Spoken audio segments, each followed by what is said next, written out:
Jason, a very warm welcome to the Business Karaoke Podcast. Jason is the lead author of the Japan Rebooted series and also Unlocking Japan's Potential by PricewaterhouseCoopers. Jason, a very warm welcome to the show. Yeah, morning, Brittany. Delighted to be here. It's very exciting. Yes, it is so very exciting. One of the reasons why I was so passionate to have you on the program was that I really think that the dialogue around doing business in and with Japan really needs to be modernized. And you've done so much work over the last years in contributing to that, not only industry-wise, but also working with the people and being there in Japan yourself. But before we jump into that, let's go back really quite a while, and maybe you can tell us a little bit about your first experience with Japan. From what I did a little bit of my research, I read that it was in year 9 in a classroom setting. That's correct. Wow, good research. I picked up the language in year 9, and I was just fascinated with the language. And I guess I also had an image of Japan, the history, the religion, and so much so that I was really motivated to want to continue to study the language all the way through. Did it for my high school certificate, and then continued it through university. I had these thoughts as to why am I doing Japanese? What will it add to my career? Right. Knowing that, I was actually quite clever, academically at mathematics and economics. And I thought intuitively that would be my career direction, but I still had this passion for Japan. And as I studied more of the language, I learned a lot more about Japan itself. Mm-hmm. So I had these sort of two challenges. One, the passion of Japan. The other one was sort of an expectation of a career in economics or something. One stage I thought maybe I'll be a tour guide, down in Sydney Harbour, taking a group of Japanese around to match the passion. But, also thinking of a career in, an accounting firm, hopefully. And I was very fortunate to have a very fortuitous meeting with a partner at PWC. His name was Barry. And Barry, after 45 minutes, made me an offer to join the firm. And it was simply because he said, Jason, I've never met a young Australian who's studying both accounting and Japanese at university. For us as a firm, Japan is a very important part of our business. We'd love you to join. And I never expected that to happen. As I say, I thought it was going to be one or the other, not both. So very lucky to be here. Wow. And I think that's a really telling story, because often we see this kind of separation between, do I follow the humanities path and languages and culture, or do I follow the business path? But so very often we've seen that the real advantages that create, that competitive advantage for businesses today are really those people that can do both. Yeah, absolutely. And I often think about this as sort of, we always hear about there's two sides to the brain. Mm-hmm. I actually try and piece together two sides of the brain, which is, one, my commercial business prowess, mm-hmm. What I do with PWC from day to day, working with clients. But then I often try and do what I can to link together my experiences on the Japan side, particularly on the cultural side, mm-hmm. So that I can hopefully mesh the two together to be able to come up with something that's, more progressive as a consequence. Mm-hmm. Because often, sometimes in the accounting world, working on complex problems can be a little sterile, mm-hmm. but when you're able to sort of weave into that a cultural aspect as well, it can make you look at things a little differently, and that's where I get a tremendous amount of energy and enjoyment when I'm able to do that. Yeah, and I think that's really the key. It's about how to look at things differently. And so one thing that stood out to me was that you were a professional that went to Japan, that you're an expert that went to Japan with an understanding or with an appreciation or an empathy of the Japanese culture and language. I think there was a period of time where a Western manager would be sent to Japan and, they'd kind of do the, 3-week, what does it mean to be in Japan kind of cultural training, whatever their company sent them to do. But however, I think this manager is really, this idea of a manager is outdated.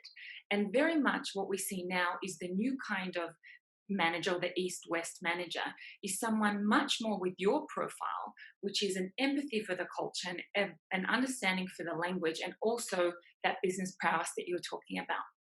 But if we kind of fast forward a little bit, and when you said that you'd been offered a job at PricewaterhouseCoopers, but that wasn't your first experience with Japan, right? It took a little while for you to then get to Japan. So can you tell us a little bit about how those worlds eventually kind of came together?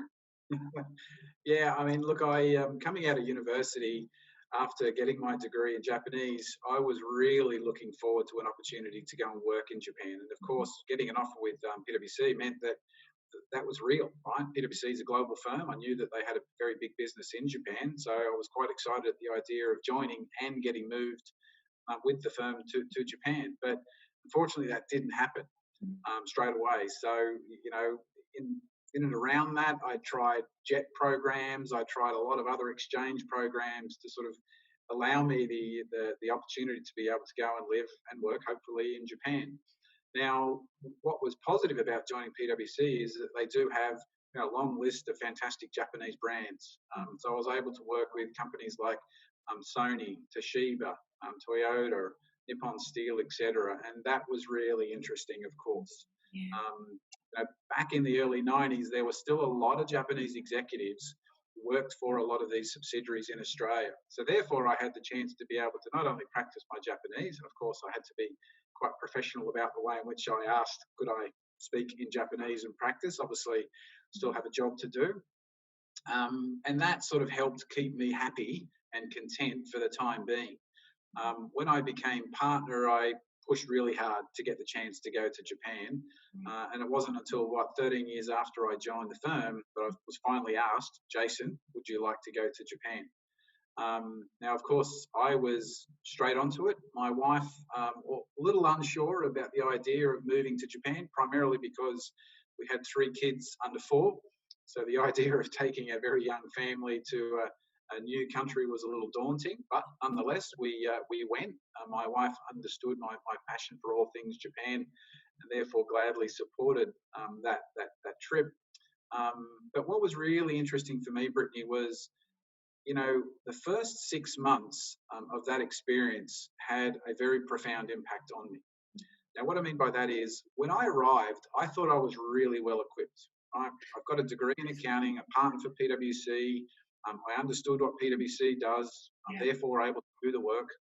I had the language skills, right? I was set, but it didn't work. Right. And, you know, 6 months into my 2-year secondment, which was at the time, I started to talk to my wife and my friends about, I think I've made the wrong decision. It's not working for me. Yeah. Now, thankfully, I was able to sit down with a Japanese partner. His name is Kinagasa-san. Now, Kinagasa-san was a partner that was in Sydney at the time when I was given my offer to join the firm, and he'd returned back to Tokyo. Kinagasa-san called me aside and we had a conversation, which was essentially about, Jason, are you paying attention to the culture, the environment that you're working in? Because whilst, yes, you've got great language skills, and whilst, yes, you're a young, energetic partner, I don't think you're paying attention to the culture, the environment that you're now in, which is different to Sydney, Australia. Yeah. And that's when the light went on for me. Yeah. I had a realisation straight away that the culture was actually quite different, and I wasn't paying attention to that. As soon as he turned the lights on for me, I became a cultural evangelist, and thus putting out reports to talk about the importance of paying attention to culture, particularly in a world that's rapidly becoming more global. Absolutely. And I think that is such a powerful moment, that to have that one person that will stand up and then say, hey, I'm going to tell you something so that you can get better. It's not a criticism, it's to help you improve. And I found that Japanese management take that role really quite seriously. Whereas, you know, sometimes we find that there might be a, you know, kind of a do your best approach in Australia, but I've really found that in Japan, it's this, now sit down, I really need to talk to you about something. So, and I think these moments are really important. So can you maybe tell us a little bit what the things were that when you said the lights went on, what were the things that you thought, oh, wow, this is something that I'm really going to need to pay attention to? What were those things? Well, I describe this a lot now when I talk about the importance of culture, both in Japan and in Australia. And I use that Japanese expression, "空気を読みます," right, which is reading the room. Yeah. And to me, that's such a powerful phrase to be able to apply in that circumstance, which is, was I paying attention to the body language of the people that I was talking to? Was I really paying attention to the way in which they were responding to my questions? Being an Australian means that we're quite competitive, quite aggressive, quite direct. We love to use our hands. We love to have a laugh and a bit of fun. Yeah. But thinking about that and then overlaying that with what's the Japan equivalent, there's real differences there. And when you start to pay attention to the differences, you may not necessarily understand the reason why they're different, but just noting the fact that they're different is a really important step forward for you to be able to sort of have that meeting of the minds where you do have the appreciation of the differences in culture. So to me, it's not at all about language. Language is just a communication tool, but it's more around, our beliefs, our views, the ways in which we do business are quite different.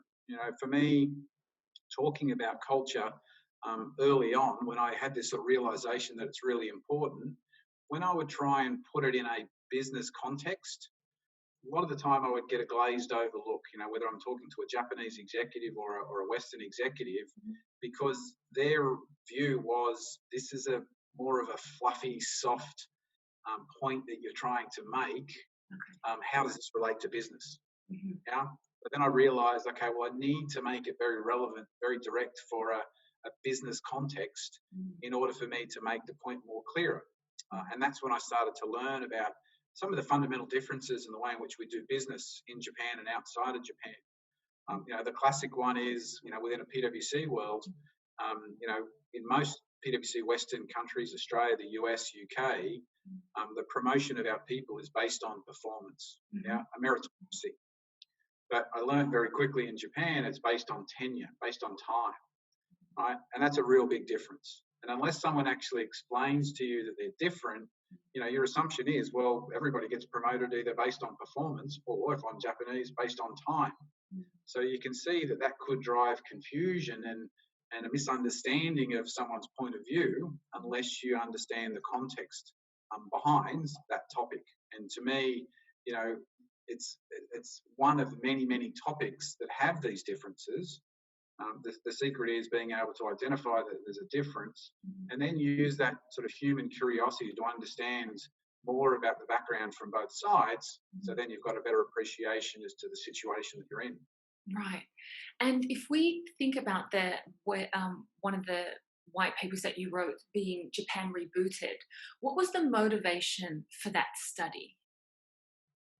Well, to that point, when you see Japan, unleashing their war chest of cash reserves to acquire new businesses in new growing markets, from my position, talking to a lot of Japanese clients about, their plans to acquire, or they had acquired a foreign business recently and they were facing some challenges. Again, that's when the realization came through that there's something else to this other than just being a transaction. So, for me, observing the potential that Japan has, or the position Japan has, and understanding that, after 20 years of stagnation, that Japan's way forward had to be through looking for profitable growth in new markets because the domestic market was just not growing. To me, it was a pinnacle moment to have that realization that is correct, that is Japan's direction, but to be able to assist them with a better appreciation of those differences in the way in which businesses are conducted, that could really help improve Japan's success as they enter into those new markets. So that was the real catalyst for it. But whilst I had the realization that was, really important to be able to assist corporate Japan succeed, I still needed to do a lot more research to be able to understand, the entire spectrum of what was going to be relevant for them as they started to design and or execute their acquisition plans.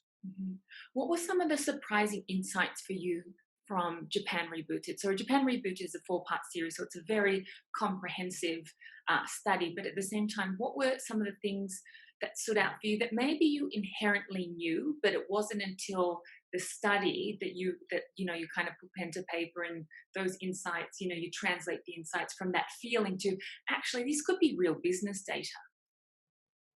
Yeah, sure. So look, the Japan Rebooted series covered a couple of different topics. I mean, the first one we were trying to explain to the Western world a bit more about Abenomics. The second one was about sort of unleashing that wave of M&A. The third focused on governance, innovation, diversity.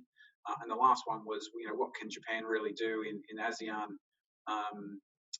which, clearly is a very important story, not only for Japan, but also Australia. I mean, our future has to be in Asia as well.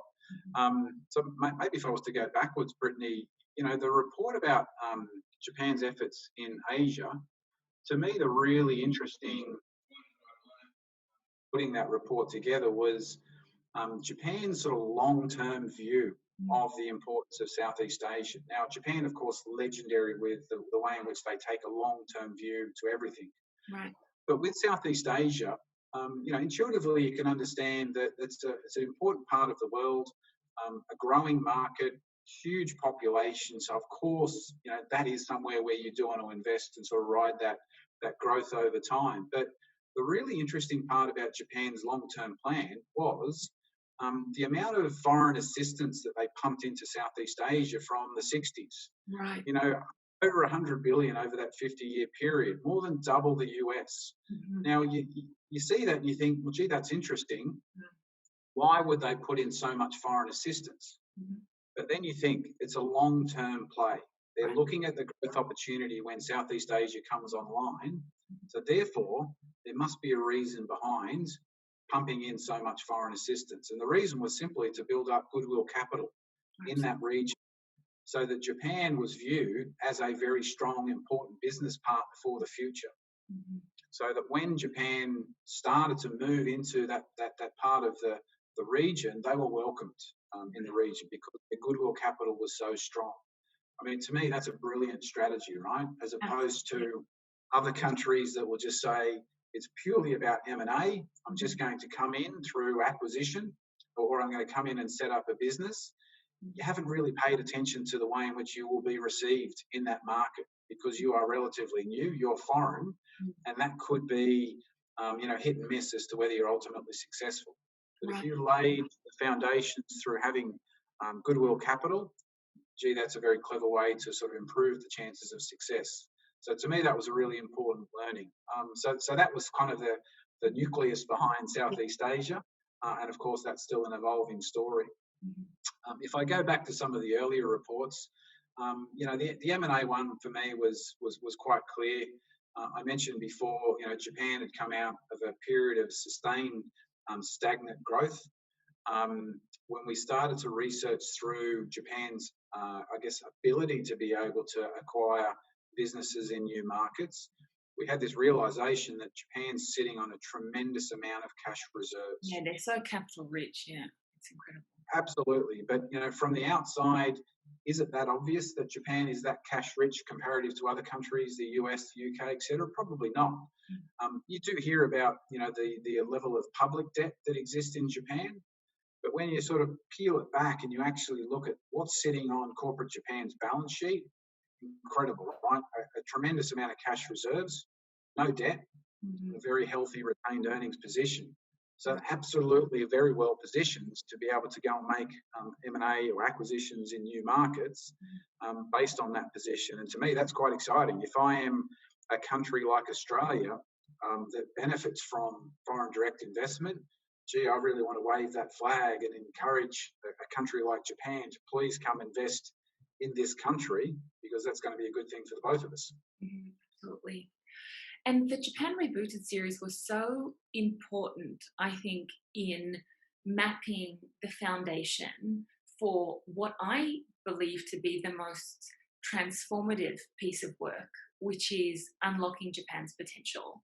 Because that's where we take the business lessons, that's where we take the facts, the business case, and that's where we say, okay, now that we've proven the business case for Japan, and of course we've all heard for 20 years, 30 years, Japan is a stagnant economy. They're falling off the face of the earth. You could forget them, but year on, year out, year on, year out, here they are again and again showing up, and still proving to be very much relevant and to be very much a global player. And then we start talking about, okay, now we've made the business case. How can we leverage the opportunity that we have in front of us? And some of the recommendations that came out of this particular work, were things like to improve communication strategy. But one of the issues that for me stood out was the point on developing talent and global mobility strategies. So I'd love if we could now maybe go into a little bit, okay, we built the business case through the Japan Rebooted series, but now let's talk about how we can really see real change by unlocking the insights from unlocking Japan's potential. Yeah, sure. No, really good point. So if I was to sort of rewind my experiences, and I mentioned before when I joined in the 90s, I was able to work with clients like Nippon Steel, Toshiba, Sanyo, Sony, etc. At the time, there was a complete board of directors that were Japanese. The CEO, CFO, head of markets, Japanese. So quite a lot of Japanese executives working for all of these subsidiaries in Australia. If I was to then fast forward to, let's say, 2000, most of those Japanese executives had left. Okay, and as of today, most of the Japanese subsidiaries in Australia, outside of the mega banks and the trading houses, would only have maybe one or two Japanese executives at most. Interesting. Yeah.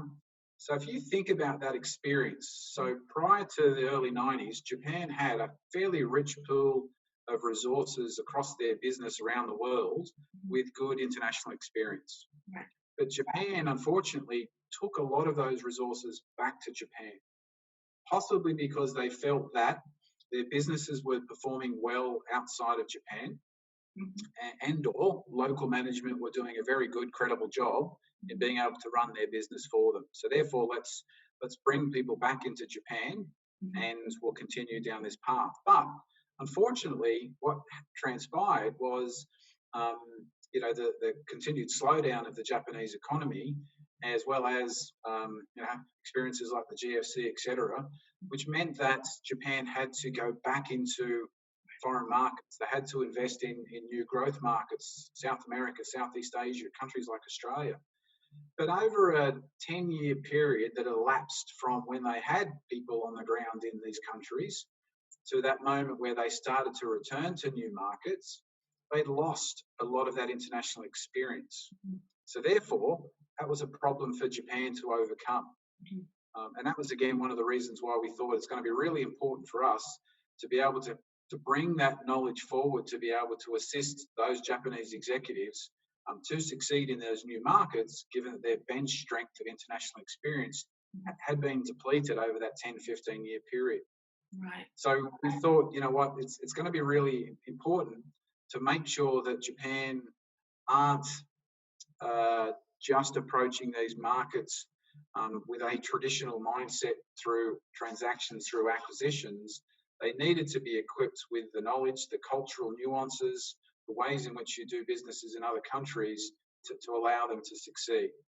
So unlocking Japan's potential partly was talking about improving the communication strategy and turning on that sort of awareness as to the importance of the differences in business, Japan versus other countries, but also to talk about the importance of rebuilding that mobility strategy so that Japan were able to build up a workforce of people that have got the right smarts, that are appropriately equipped to be able to support their businesses in new markets as well.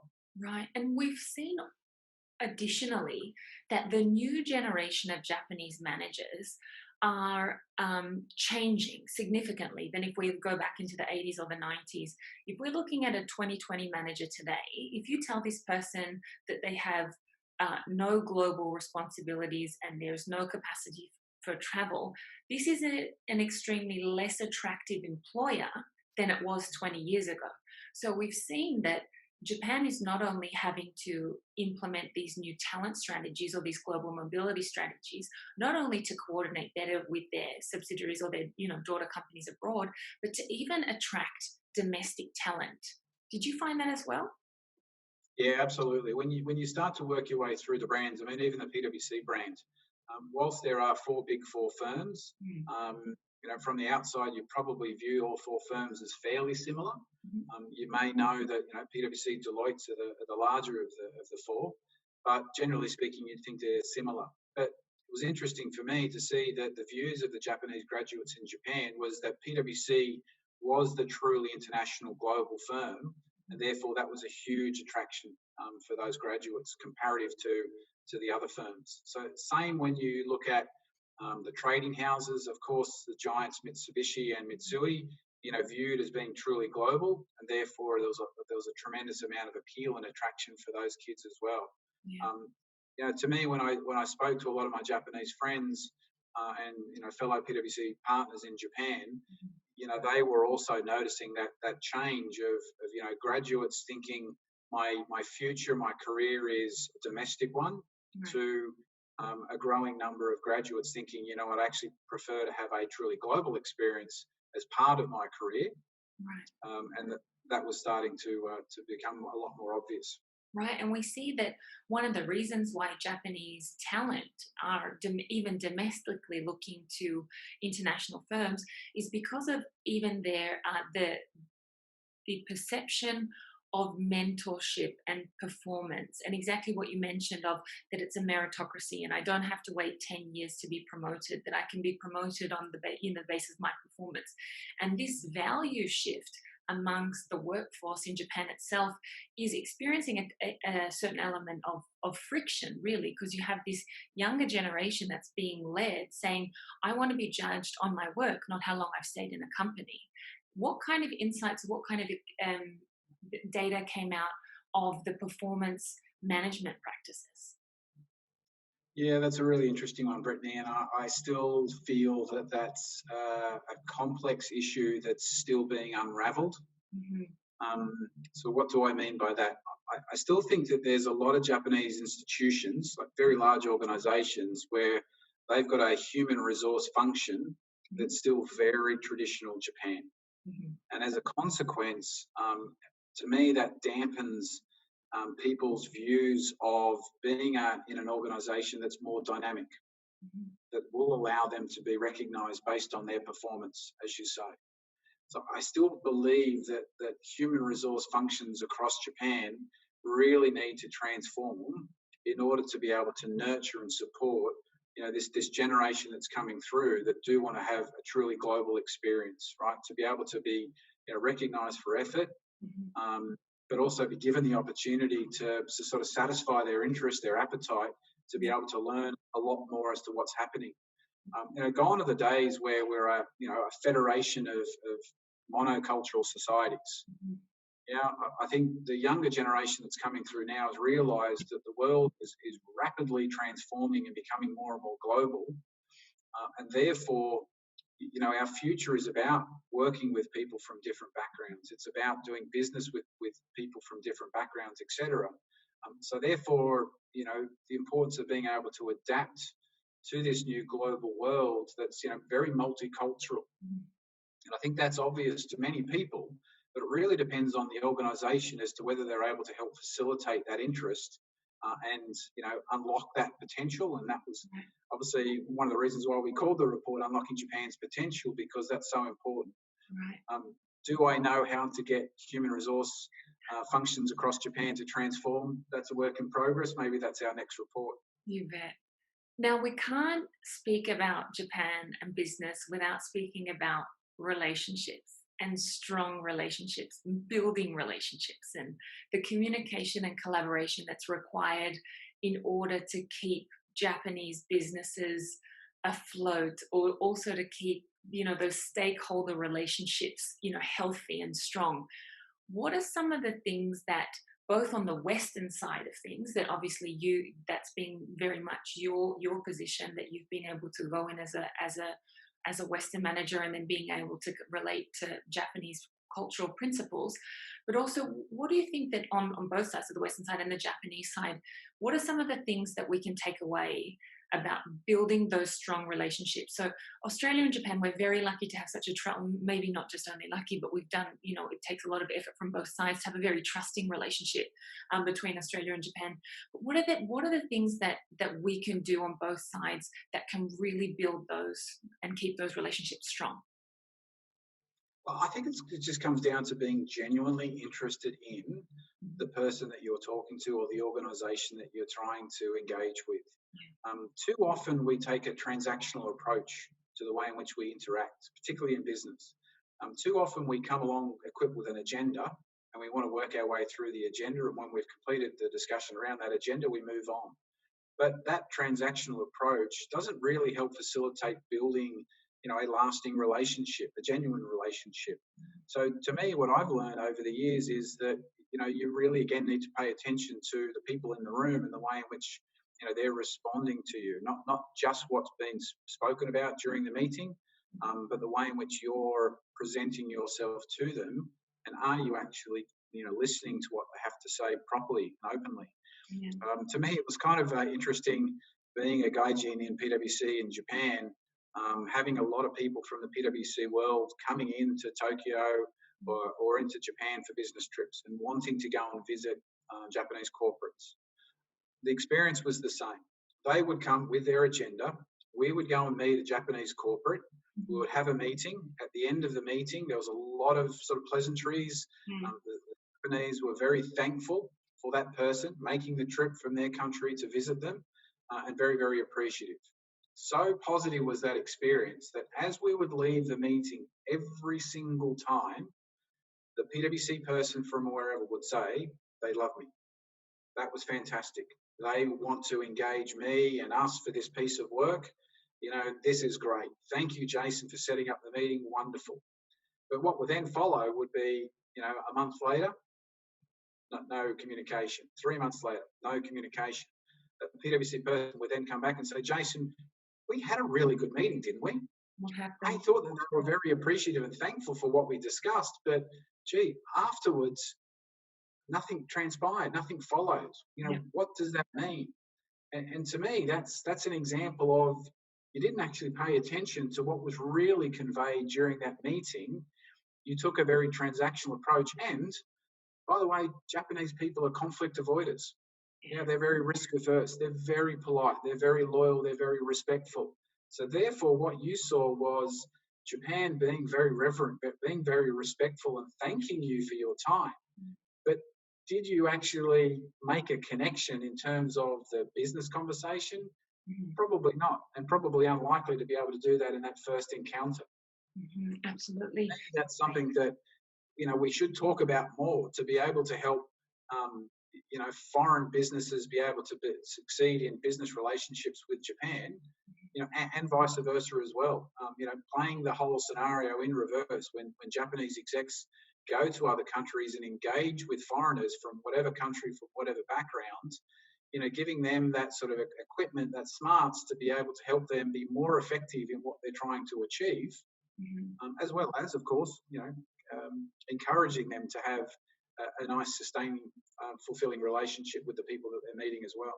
Right. And as you mentioned, there's so many, not, when we're talking about equipping people that maybe haven't invested or aren't, as crazy about Japan as you and I, Jason, but people that are going over on a business trip, for example, that there's a few things that we can kind of tell them, look, when you're going to Japan, here's some things to keep in mind. So obviously the idea of being genuine, and I think it's so interesting because what we're actually reflecting on is we're not reflecting on what's important to Japan, we're reflecting on what it means to be human. We're saying it's important that even if you're doing business in, if you're an Australian in Australia doing business with Australians, please walk in with an interest, you'll have a better result.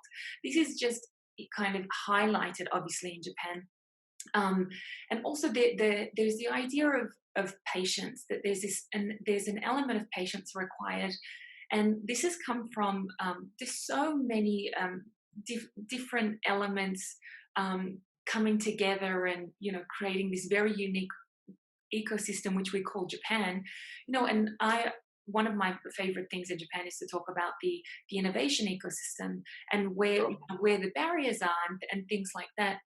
But if we think about it, the Japanese, as much as there's this idea of, yes, we want to change, yes, there's things that we want to implement, there is certainly an element of, well, the majority of companies over 100 years old are Japanese, so we haven't got it that wrong. You know what I mean? So there is this element of that there's certainly some business sense or some business tips that we can actually learn from Japan. What are some of the things that maybe during your time in Japan, you've had a very eclectic relationship with Japan over the years? What are some of the things that maybe you've picked up as well and from Japan that you live in your day-to-day life, even in Sydney? Yeah, I mean, interesting one. Look, I think you touch on a really important point that Japan has been and still is very successful. Yeah, they're very good at what they do. A lot of the time people think, well, Japan's no longer the second largest economy in the world.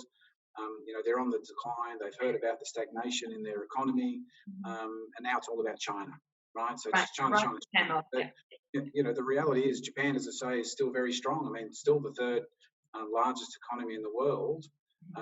Corporate Japan is still in a very healthy position.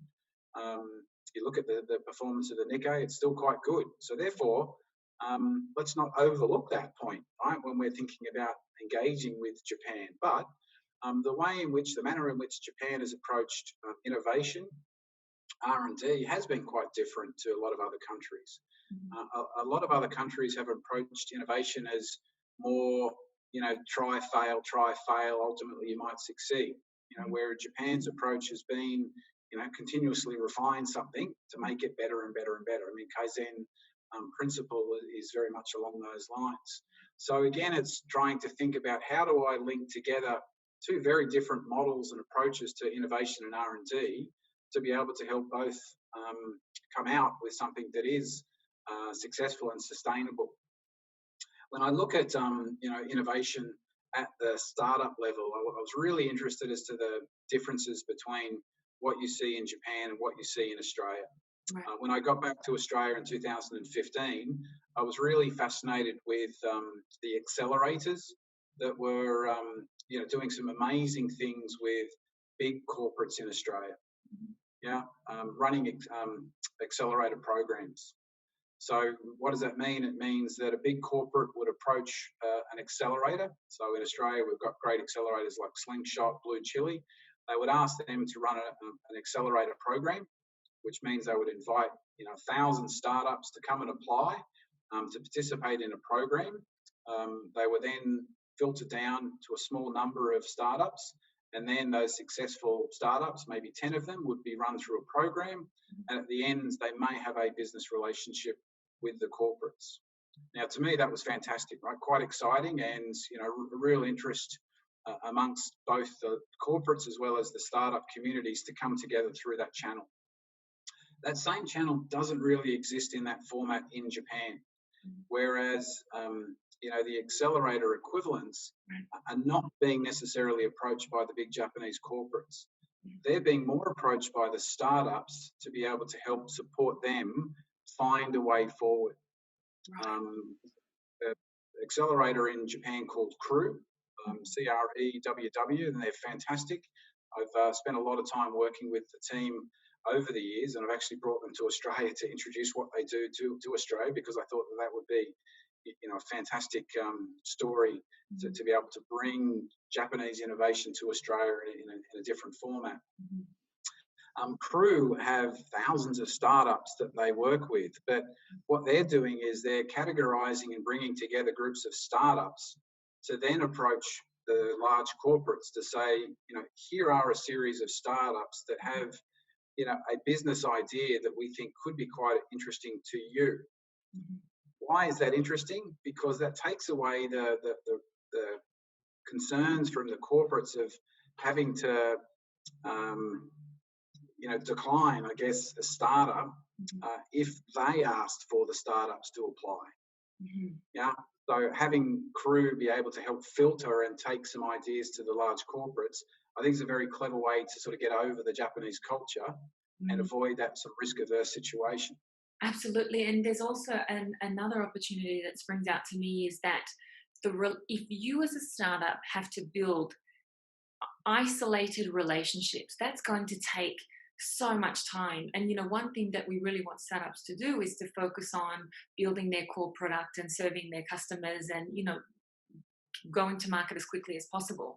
So if you can kind of bridge that or buffer that with crew being the relationship holder, all of a sudden you add this layer of trust that would be next to impossible to build in a very short period of time. So yeah, definitely being able to utilize work around the Japanese culture in a way.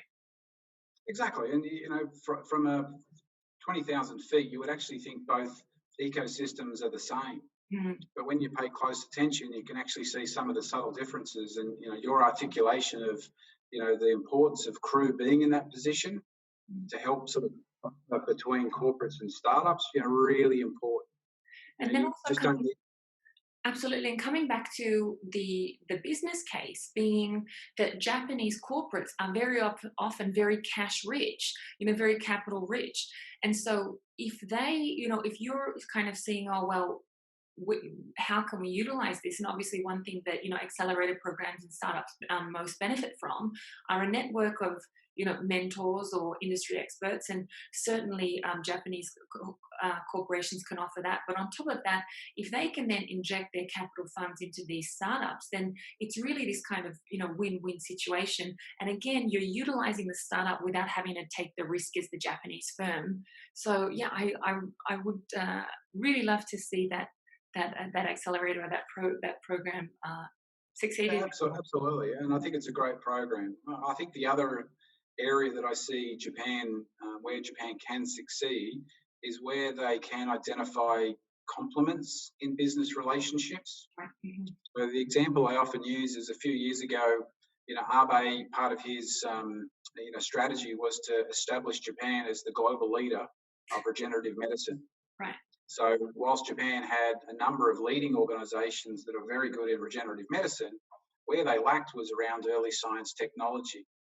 Now, Australia has, interestingly, a number of companies that are very strong around early science technology.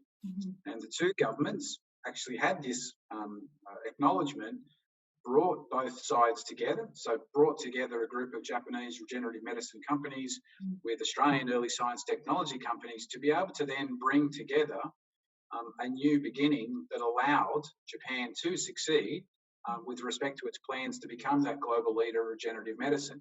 But to me, that's fantastic. If you can identify where you've got a strength, but where you need to be complemented to be able to bring the two together, brilliant.